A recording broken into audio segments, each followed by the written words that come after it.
A lot of it depends. Some guys have personal preference on whether they want to use mechanicals or fixed blades. I've used both. I've had some fixed blades that break blades. I've had mechanicals break blades. So my biggest thing is I just want to make sure I'm killing deer. A lot of it, for a crossbow, I would say a fixed blade is usually probably one of my favorites to Really? if you're using compound bow and you want a longer, farther flight, fixed blades can still work perfectly fine, but mechanicals, the fact that the blades can fold, they're not going to influence the arrow as much. Yeah, and But that's what I was wondering with that. if the bow is tuned perfectly well, fixed blades, I mean, I've shot fixed blades out to 60 yards. I've shot incredible.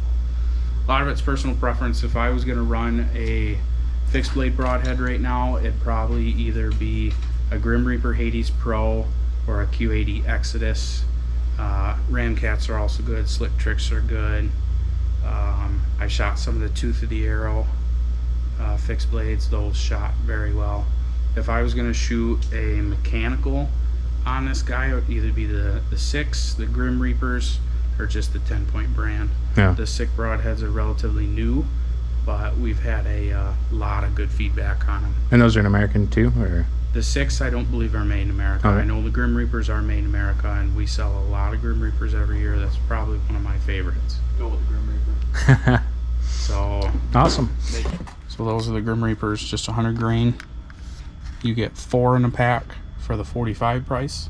As opposed Or to you 3. can go to like a Rage no collar extreme, which is $5 cheaper, but you get 2. Wow, yeah.